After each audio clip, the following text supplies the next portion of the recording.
So question 7, economics paper 2, January 2025. So in 2022, Guyana's rate of economic growth was the highest in the world. Its annual percentage increase in real GDP was 62.3%. With reference to these information, explain one cost of economic growth. Okay. So what's economic growth first? It's the rise of output. A rise in the country's output or a rise in the country's GDP, right? Great. So you said economic growth could come at a cost of inflationary pressure. This is if growth was due to an increase in consumption Or aggregate demand. or aggregate demand. Aggregate demand, one of the components of aggregate demand is consumption, right? Yeah. Okay, so an increase in consumption will bring about an increase in aggregate demand. And that might result into inflationary pressure, right? Sir. Okay. It could also lead to higher inequality in incomes, as high income earners have more resources while low income earners may be on fixed contracts. Now, they said, explain one cost of economic growth. One, you've mentioned two.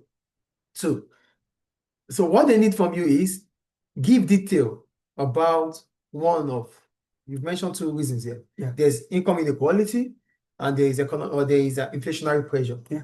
So the examiner is not going to mark the two for you. The examiner is going to mark just one. But your one is not more detailed. It's Really? 4 marker. Yeah, it's just around 2 marks. You didn't tell us much about inflationary pressure here. You only said economic growth could come at a cost of inflationary pressure. Yes? What should I add though? Yeah, when you talk about inflationary pressure, you said consumption or aggregate demand. Now, give me more about consumption. Well, consumption is due to the rise in output or the economic Was growth. due to an increase. Yeah, they said a cost of economic growth. Yeah. Inflation. Inflation, yeah, because people have more income. You tell us about the cost. The cost of inflationary pressure. That is the cost. What about the implication?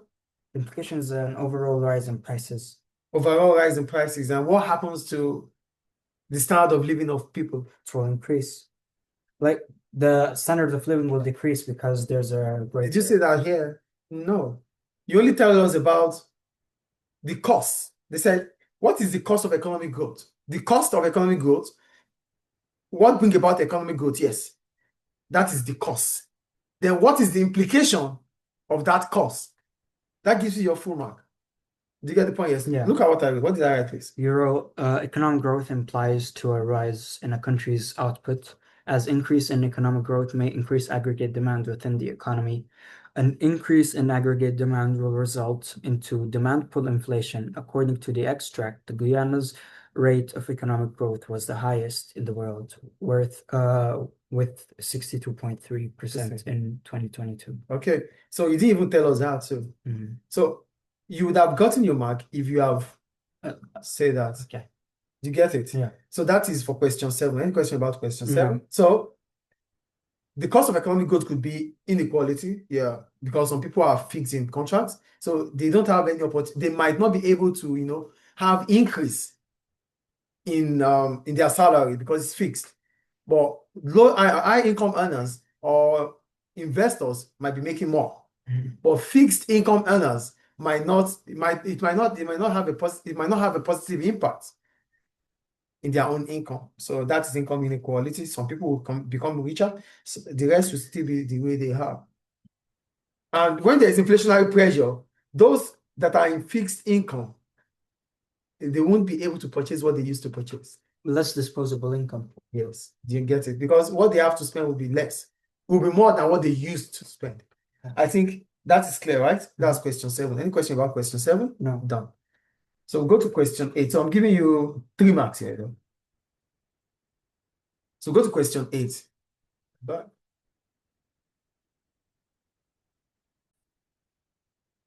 for question 8, it said, between January 2020 and December 2022, the global price for coal per ton increased from $64.25 to $172.30.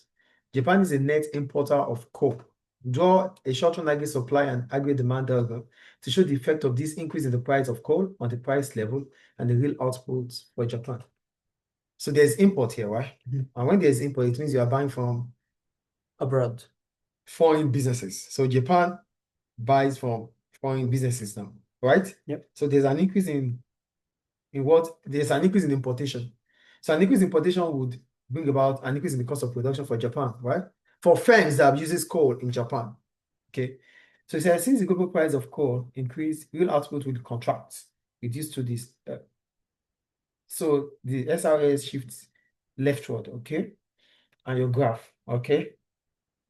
So what happens to the price level? The price level would increase from PL1 to PL2 because the short-term aggregate supply will shift leftward from SRS1 to SRS2. Aggregate demand would contract.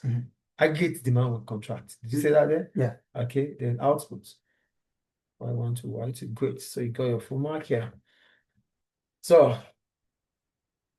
the graphical representation of this, let me just try to draw that. Okay. We have it here. We have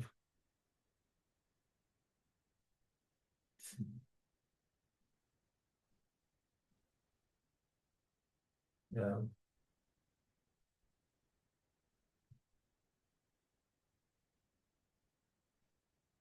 So we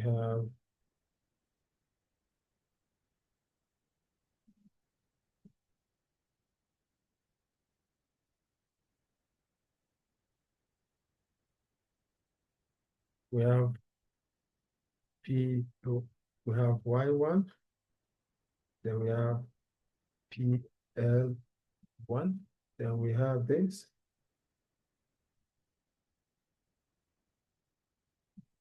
Y2,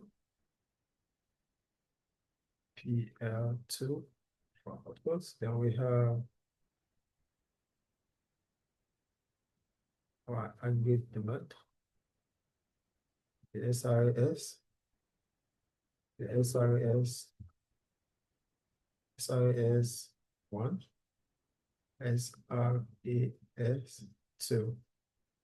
So there'll be a shift, a leftward shift in the short-term aggregate supply. Then the real output will shift leftward. The price level would increase. So that's about question 8. Clear, right?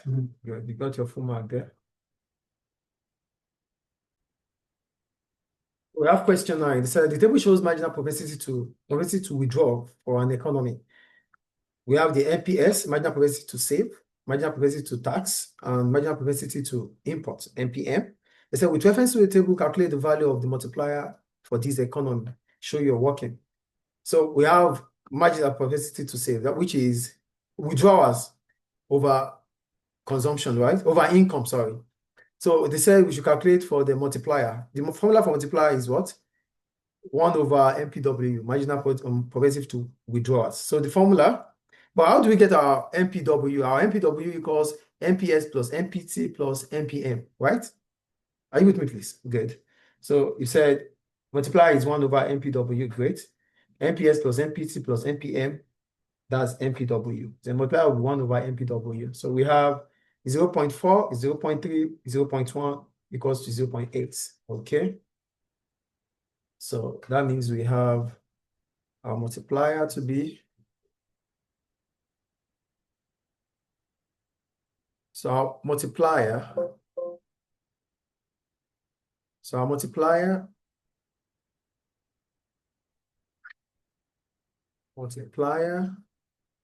equals to 1 over MPW. And our MPW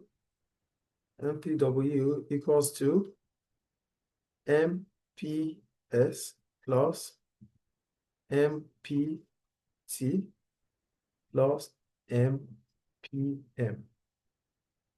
So that gives us 0.4 plus 0.3 plus 0.1. So that is 0.8.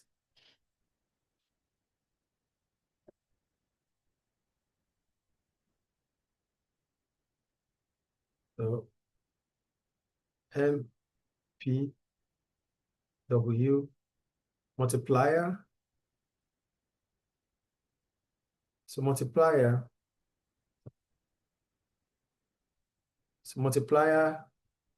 let's see.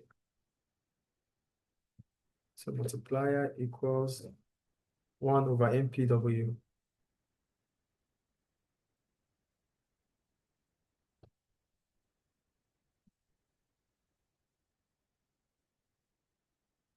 1 over MPW, which is 1 over 0.8. So 1 over 0.8 is 1.25. That's it. You got that?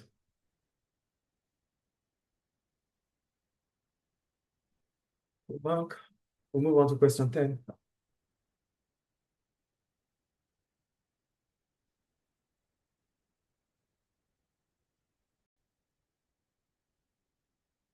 We'll go to question 10, right? Yeah. Okay. So the chart shows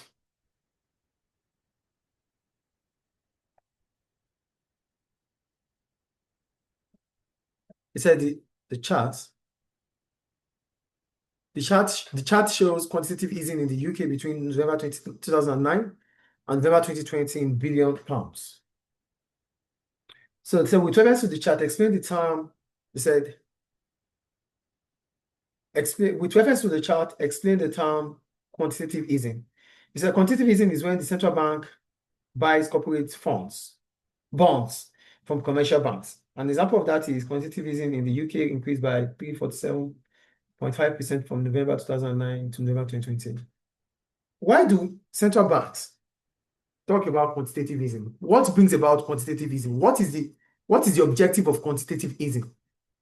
It's well, the objective is to centralize the assets, and so like one bank controls everything. There's only one bank that controls every money supply within the account. That is the central bank. So why will the central bank of Libya use quantitative easing? To control their monetary policy. No. I just mentioned reason now. It's part of what I said. Why would the central bank buys financial instrument or financial assets of commercial banks? Why do the central bank buy it? To ease.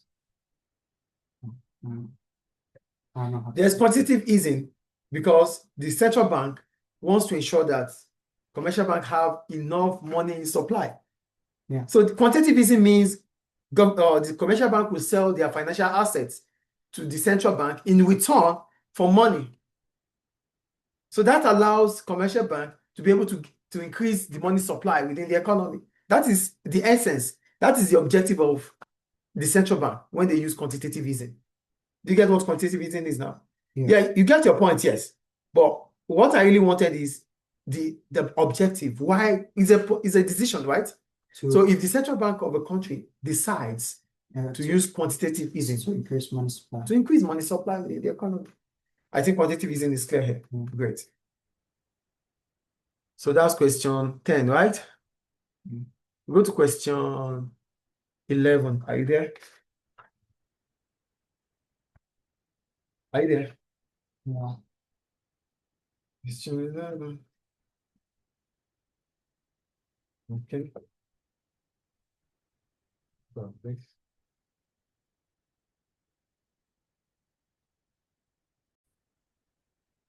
We'll go to question 11, right?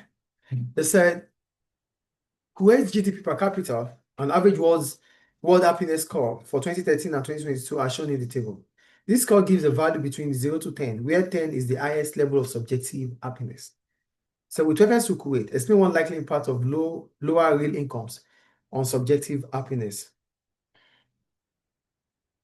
Can I answer? Yeah, let me see. Yeah, you wrote it anyway. Let me just check what you wrote.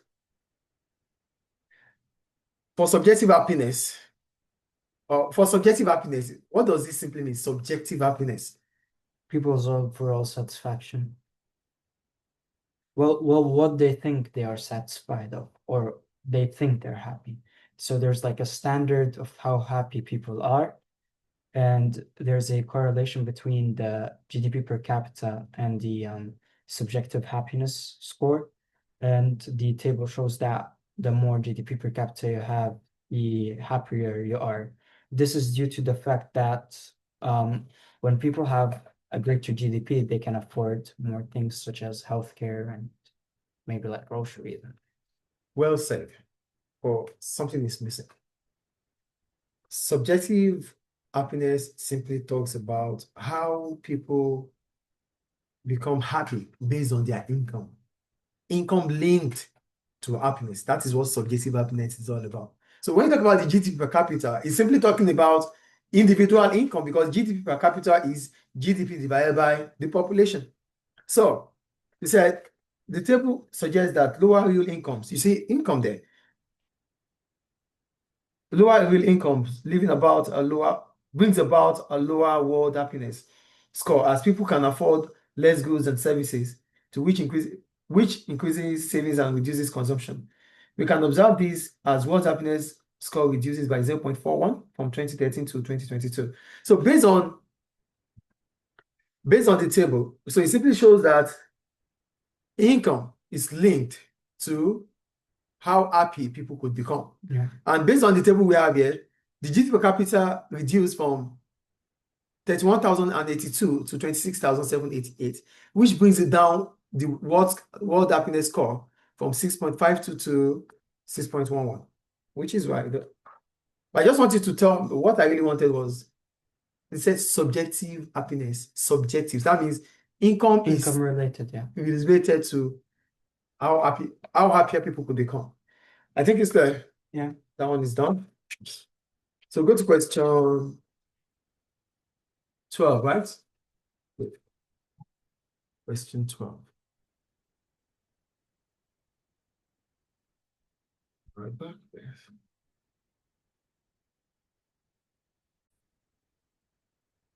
So question 12, they said, okay, let's just go to the case study.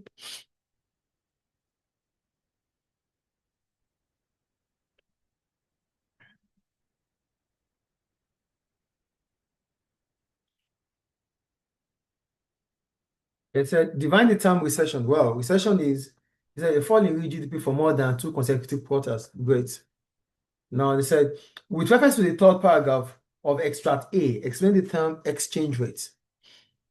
Extract A, exchange rate. It said, exchange rate is the price of one country's currency in terms of other countries' currency. Okay, good. For example, a fall in domestic consumption is as a result of Japan's weak exchange rate. Also, Japan's import reduction by 43% make it reduce its exchange rate value. Okay, great. That's good. So that's exchange rate done. We'll go to question Circular flow of income. 12C. Analyze one likely effect of the increase in the number of overseas visitors. Extract A line 8 on Japan's circular flow of income. So when we talk about the circular flow of income, okay, so when overseas visitors increase, more exports. When overseas visitors increase, more exports are achieved, so more injection in the economy. Increasing money in circulation around the circular flow of income. This can be demonstrated as, okay. So an increase in the number of overseas visitors means what? Is it export of what? Export of a human resource. No. What do you mean? An increase in overseas visitors. We're talking about tourists. Like, so is it, what export is that? Currency? No. Well, I don't get your question. The question is, this is international trade. Yeah. Leave it or take it. It's international trade, right? Export of service. Yeah, that's what I want. Export of service or invisible export. Invisible goods. So an increase in export increases what? An increase in export increases the aggregate demand. Because export is a component of aggregate demand too, yes? So that means there's export of service, increase in export of service. So that increases, it's an inflow. Injection, yeah, it's an injection, yes, inflow. It's an injection into the circular flow of income. Okay. So this is your circular flow of income, household, firms, factor outcome, expenditure, goods and services, okay. Export, government spending, investment, import, taxation.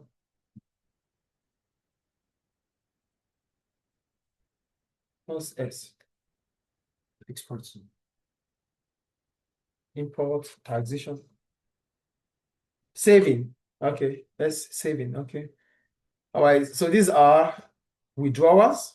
Yeah. And these are injections. Okay, great. Okay, that was good. So you're fine. So we got that sorted. We'll go to question 12D, right? Yeah.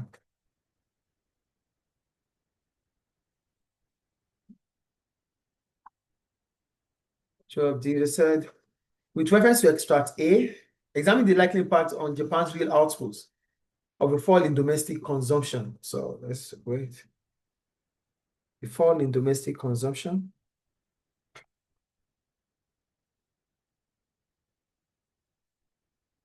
So the question says, with reference to extract A, examine the likely impact on Japan's real output of the fall in domestic consumption. So you said real output is the output adjusted to inflation. Yeah. Great.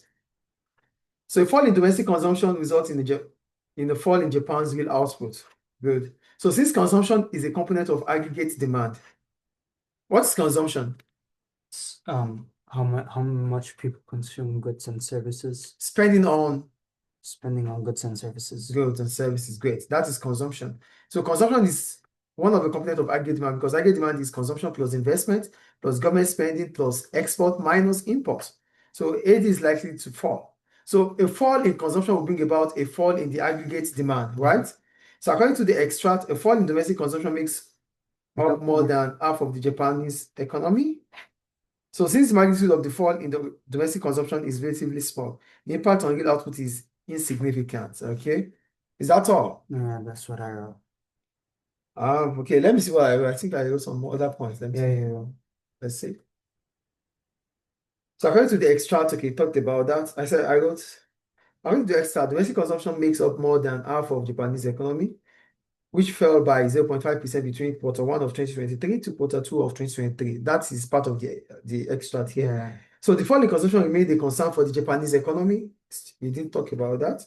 However, a fall in consumption may result into an increase in savings. Saving represents withdrawals in the circular flow of income. Also, the real output may not fall in the long term if other components of aggregate demand rises. For example, export roses by 3.2% in Q2 2023. So, yes, you didn't give me a full mark here. 1, 2, 3, 4. I'm going to give you 6 marks here. Yeah, you talked about consumption. Consumption is not only the component of aggregate demand. There is export. Imports. There's no imports import is withdrawal too. So a fall in consumption is almost the same as a rise in imports because both of them represent withdrawals. Yes or no? And if consumption is falling, it means savings is increasing. So yeah, withdrawal. So yes, it is part of withdrawals within the economy, but other components of aggregate demand is increasing. Especially example is export. They said export increases by 3.2%, right? Yeah. And that increases aggregate demand. So it simply means a fall in consumption might not necessarily reduce outputs in Japan. I think the point is clear. Yeah. Do you understand? So Yeah. you would have gotten your full mark if you talked about other components of aggregate demand, which export is part of it. I think it's clear, right? Any question about that? We got 6 marks for that. So go to question For E. Question E. Okay.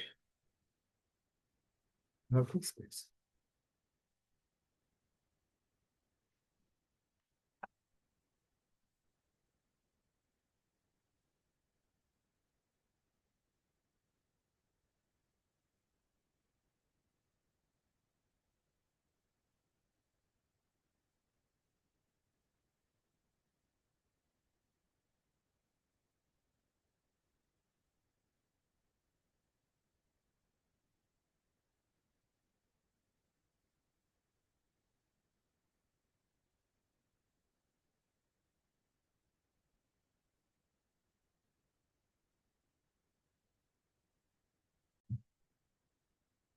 Question 12E. It said, with reference to the information provided and your own knowledge, discuss factors that the BOJ might consider when setting the base interest rate. The Bank of Japan, right?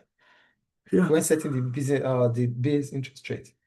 Japan economy faces a mixed outlook, strong GDP growth, double initial forecast suggests AD is rising, okay, but risk of an output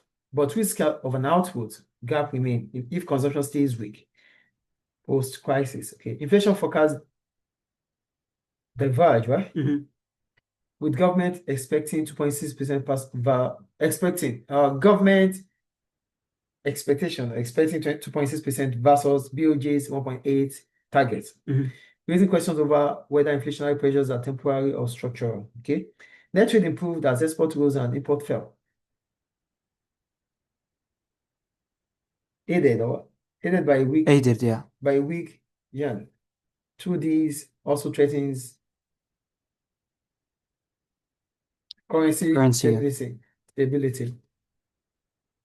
Rising commodity prices rising commodity prices such as fuel cost push inflation. Global conditions matter too. Slowing Chinese growth and US interest rates hikes could hinder Japan's economy. Are you writing a note for me or making a point?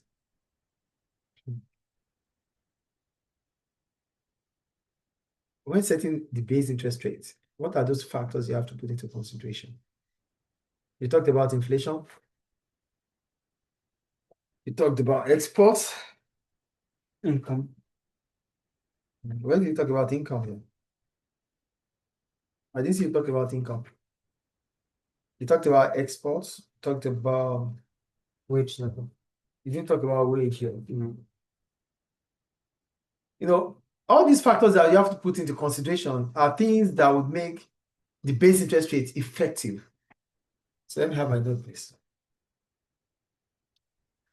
So I said, according to figure 1, you didn't even use the figure at all. According to figure 1, there is a negative interest rate of 0.1 in the figure. It's 0.1 since 2016. This does to achieve the inflation target of 2.2%. It is bound to increase the base interest rate based on the following. So the following factors are to be put into consideration. The first one is exchange rate. And when we talk about exchange rate, we're simply talking about the price of the country's currency in respect to other countries' currency. Why do we have to talk about exchange rate when we are deciding the base interest rate? According to the X chart, Japan has a weak exchange rate. As a result, BOJ may decide to increase the interest rate, as this will lead to an increase in the demand for the Japanese currency, which will in turn make the exchange rate become stronger. Based on the case study, Japan has a weak exchange rate, right? Yes or no? Yes. So increasing the interest rate, if BOJ increases the interest rates, it means savings would increase. So the demand for Japanese currency would rise. Yeah. And that would make Japan's currency to become stronger. So BOJ might think about increasing the interest rate so that the exchange rate becomes stronger. So one of the factors that might allow BOJ to think about increasing the interest rate is to allow its exchange rate to become stronger. Is exchange rate consideration clear? Yeah. Cost push inflation. To reduce inflation, you might have to reduce interest rate. No, you might have to increase interest rate, sorry. So yeah, cost push inflation can reduce as the price of raw materials and energy continue to increase. A rise in interest rates may reduce the demand for raw materials and energy, which may in turn reduce the price of commodity.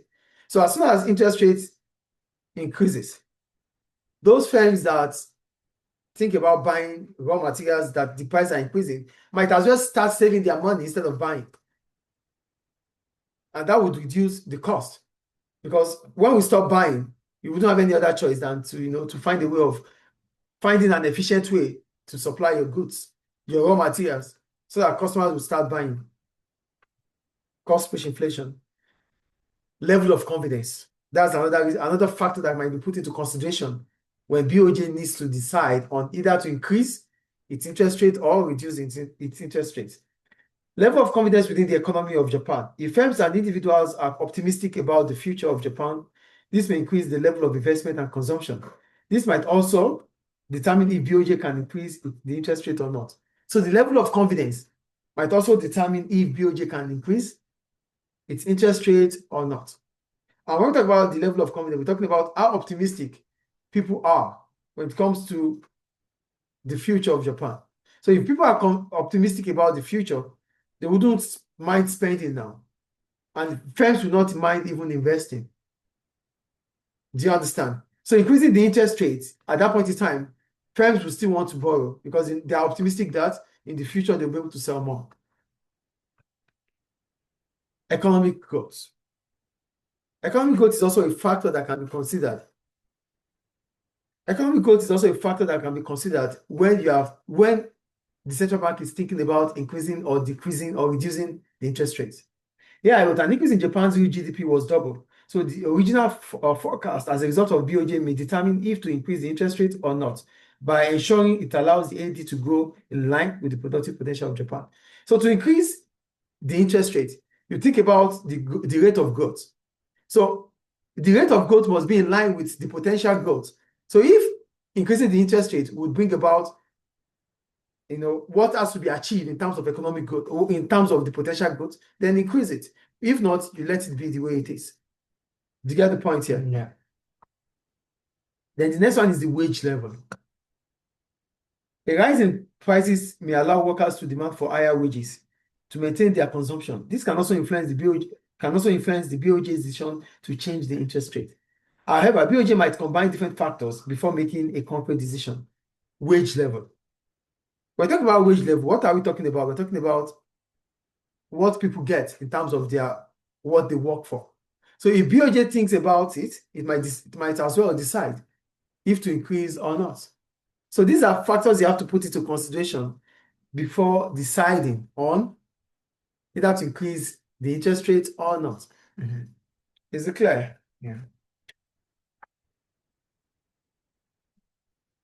And also I said also it's difficult to estimate the size of a country's output. In addition, the data used may not be accurate, which means the forecast becomes unreliable. So another point is the unreliability of the data. It's data. People might make mistake in the course of computing them.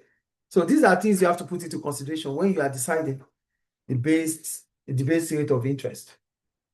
So based on what you wrote, they're only giving me, I don't know, inflation was talked about. You made the point about talking about the 2.6 increase. The currency is a weak one.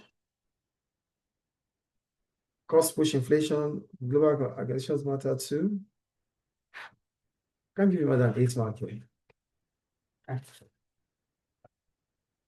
So go to question, is it 13? 13. Okay, what's the question again? Infrastructure, right? That's the one I sent you. Yeah. Question 13.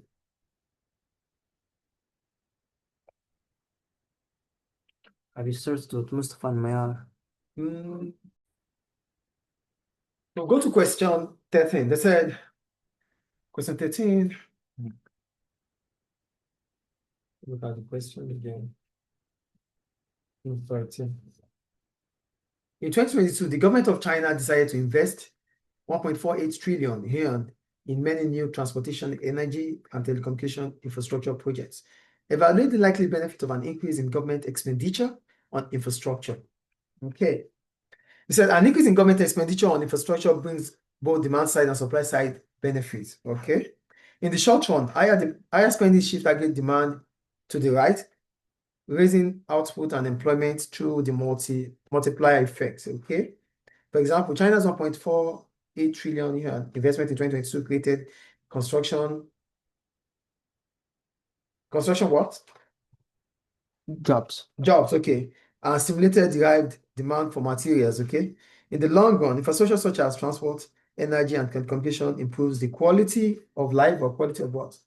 The quality and efficiency of the economy. Economy's productive capacity, shifting long run aggregate supply to the right. This reduces cost for firms, encouraging foreign FDI and increase international competitiveness. With infrastructure, yes, FDI will be encouraged, and Foreign direct investments. FDI, yes, and it will increase international competitiveness. Improved infrastructure can help reduce regional disparities. However, the benefits depends on opportunity cost and finance. And what is this? Financing.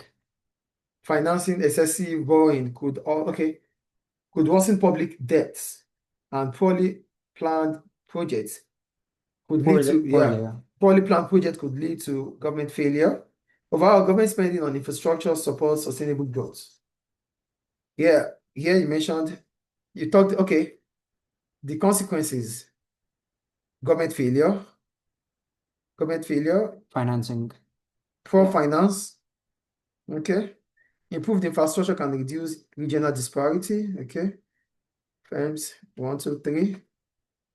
Efficiency, infrastructure will improve efficiency and increase output, okay. 4. Employment, it creates employment directly or indirectly. That's 5. Okay. You guys gonna get 14 marks here. Only. Yes, please. I can give further. Yes, let's look at it this way.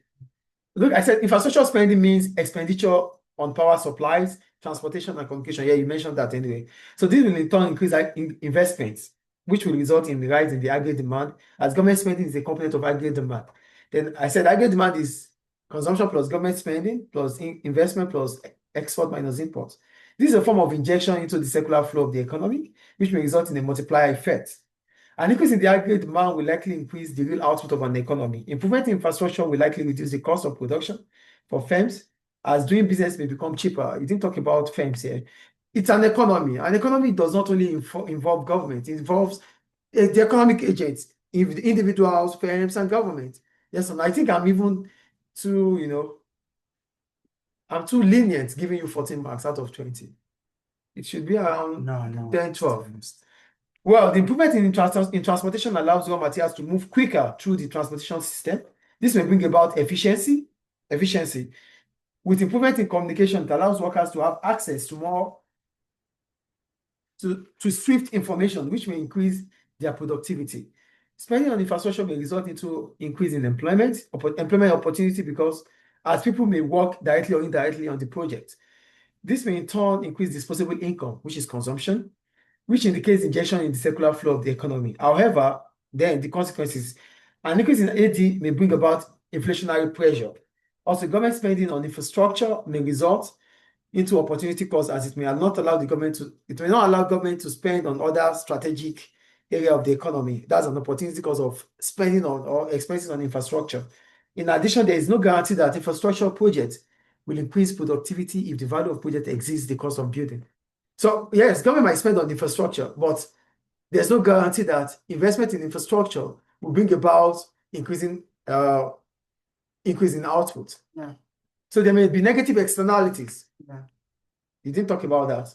There are negative externalities which may not be accountable for by the government, third party. Lastly, there may be time lag between the time the project started and when it should be completed. Look at different projects in Libya. It takes a lot of time. They started it good, and before you know it, it's been abandoned. It takes time and time lag. It increases the cost.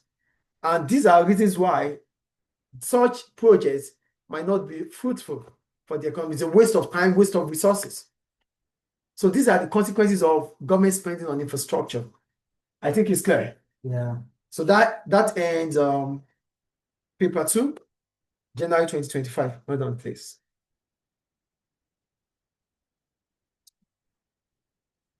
Okay.